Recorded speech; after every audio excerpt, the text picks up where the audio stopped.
Lo pernah nggak sih nungguin paket sampai ngecek resi tiap 5 menit?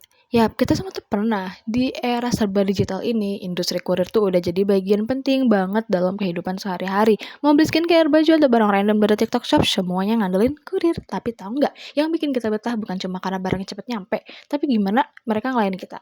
Layanan pelanggan sekarang tuh kayak senjata utama buat bikin pelanggan puas. Nah, selanjutnya adalah pengembangan layanan pelanggan. Yang pertama, membangun kepercayaan. First impression itu penting. Kalau pelanggan dapat respon cepat dan ramah, mereka langsung ngerasa, oke, ini bisa dipercaya. Layanan pelanggan itu bukan cuma jawab chat, tapi soal bikin pelanggan ngerasa dihargai. Yang kedua, meningkatkan loyalitas. Kalau udah cocok, pasti balik lagi nih. Itu dia kekuatan dari pelayanan yang konsisten, bikin pelanggan ngerasa nyaman, aman, dan kayak, gue nggak perlu cari yang lain deh.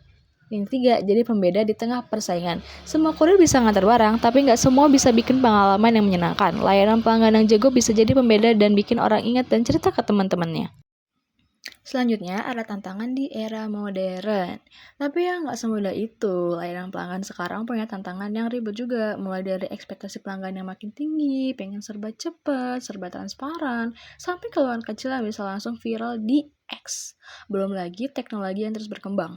Perusahaan kurir harus bisa adaptasi terus biar nggak ketinggalan zaman. Dan yang paling berat, menjaga emosi pelanggan. Karena di balik satu paket, bisa aja ada hadiah ulang tahun, barang penting, atau harapan kecil dari seseorang. Jadi pelayanan itu bukan sekadar SOP, tapi soal empati. Lalu ada strategi meningkatkan kepuasan pelanggan. Oke, jadi sekarang pertanyaannya, gimana caranya bikin pelanggan tuh puas banget sampai bilang, gila sih, inilah yang kurir terbaik yang pernah gue coba. Jawabannya ada di strategi, tapi bukan strategi ribet yang cuma ada di teori ini, strategi real ya teman-teman, yang bisa bikin pengalaman pelanggan tuh upgrade levelnya. Yang pertama ada real time tracking, transparansi tuh penting banget. Gak ada yang lebih nyebelin daripada paket ngilang entah kemana.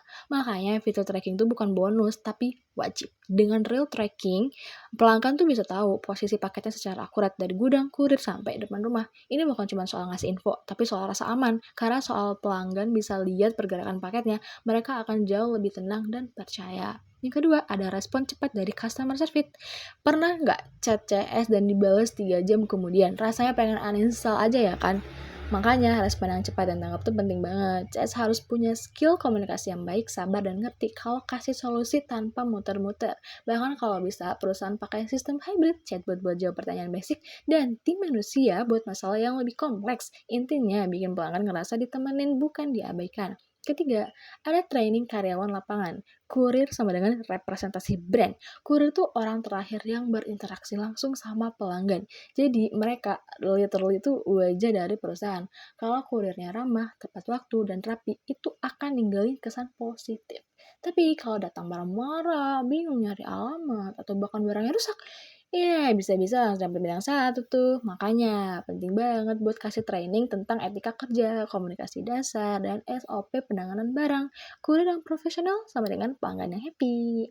Keempat, ada feedback dari pelanggan. Dengarkan, jangan cuma pajang form doang. Salah satu cara paling efektif buat tahu apa yang harus dibenerin adalah ya tanya langsung ke pelanggan. Tapi bukan cuma minta rating bintang 5 ya. Beneran nanya, apa yang kurang, apa yang bikin puas, kalau ada keluhan, catat dan evaluasi bareng tim. Feedback itu ibarat peta. Kalau lo beneran dengerin, bisa bantu nunjukin arah ke pelayanan yang lebih baik. Yang kelima, personalisasi layanan. Bikin pelanggan tuh ngerasa spesial. Zaman sekarang, pelayanan yang terasa personal itu punya nilai lebih. Kayak disapa pakai nama di email, kasih ucapan terima kasih di akhir pengiriman, atau dapat rekomendasi produk sesuai riwayat pesanan. Hal-hal kecil kayak gitu bisa bikin pelanggan ngerasa dikenal, bukan cuma jadi angka di sistem, karena pada dasarnya semua orang pengen dihargai secara personal, termasuk waktu mereka belanja online. Jadi intinya, strategi layanan pelanggan tuh nggak cuma soal sistem atau teknologi, tapi soal effort dan empati. Saat pelanggan merasa dilayani dengan sepenuh hati, mereka nggak cuma puas, tapi bakal balik lagi. Dan bahkan ngajak orang lain buat nyoba layanan yang sama. Dan itulah, dari situ, perusahaan bisa tumbuh. Dari yang biasa-biasa aja jadi luar biasa. Intinya, di era kurir modern kayak sekarang, pelayanan pelanggan itu udah jadi kunci utama. Gak cuma antar cepat, tapi juga harus bisa kasih rasa aman, nyaman, dan dihargai. Karena buat pelanggan, pengalaman itu segalanya. Mulai dari klik pertama sampai slogan, tapi standar yang baru buat layanan kurir zaman now. Sekarang lo udah tahu kan dunia kurir itu lebih dari sekedar nganterin barang, tapi juga soal gimana bikin pelanggan ngerasa dilayani sepenuh hati. So, next time kamu dapat paket dan bilang, wah keren banget pelayanannya, itu hasil dari kerja keras tim yang serius banget ngurusin pelayanan.